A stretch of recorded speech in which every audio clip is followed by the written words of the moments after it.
এরকম ভাবে বসে থাকলে হবে? চল নাচটা প্র্যাকটিস করি, না হলে আজকে দিদি এসে পিঠের ছাল সব তুলে নিয়ে নেবে। চলো চলো চলো নাচটা প্র্যাকটিস করি তাড়াতাড়ি, চলো তাড়াতাড়ি।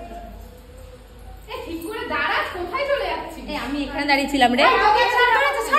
ছাড় তোরা সবাই সামনে দাঁড়াবি, আমি পেছনে।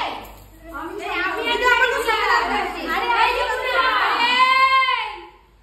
কোথায় কাকে বলেছি সামনে দাঁড়াতে? আমি আমাকে বলেছিলাম সামনে দাঁড়াতে। আমি সবাইকেই বলেছি সামনে দাঁড়াতে। আমি নিজেই জানি না, আমি সবাইকে বললাম সামনে দাঁড়াতে। ঠিক আছে তাহলে এক একজন করে করে দেখাও দেখি। আমি তো দেখি ও সামনে ছিল। এখন ও সামনে ছিল? কে সামনে ছিল? কে কে? ও আমি, হ্যাঁ আমি তো সামনে ছিলাম। এখন তো বলবি আমি সামনে ছিলাম। দিদি দেখতে চাইছে না দিদি ভিডিওটা, ওই জন্য আমি সামনে ছিলাম। ওরে এ মনে সামনে ছিল জানো? আমি ছিলাম। হ্যাঁ এই ছিল, আমি ছিলাম না, বমিতা ছিল সামনে। ঠিক আছে ঠিক আছে চল দেখি।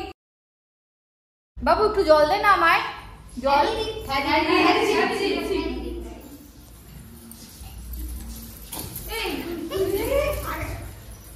আরে সবাই জল দিবি, ঠিক আছে অসুবিধা নেই, কিন্তু এরকম করছিস কেন তোরা? ঠিক আছে রত্না আয় বাবা একটু এদিকে আয় তো, এর বয়স। বলছি ভালো করে করছিস তো বাড়িতে? আচ্ছা যেটা তোকে বলছি, ওই ওদিকে যে কানেরটা দেওয়া হয়েছিল সেই কানেরটা পরে আসবে আগের দিন, ঠিক আছে? আচ্ছা ঠিক আছে ভালো। দেখেছিস দেখেছিস দিদিকে ঠিক পটিয়ে নিল, দেখ এবার দেখ সামনে দাঁড়াবে, দেখ জলটা তো আমরাও দিতে পারতাম বল। ঠিক ঠিক ঠিক ঠিক সব সময় বেশি বেশি আগে আগে যাবে দিদির কাছে আর ভালো দেখাবে। আমরা মনে হয় কিছু করি না।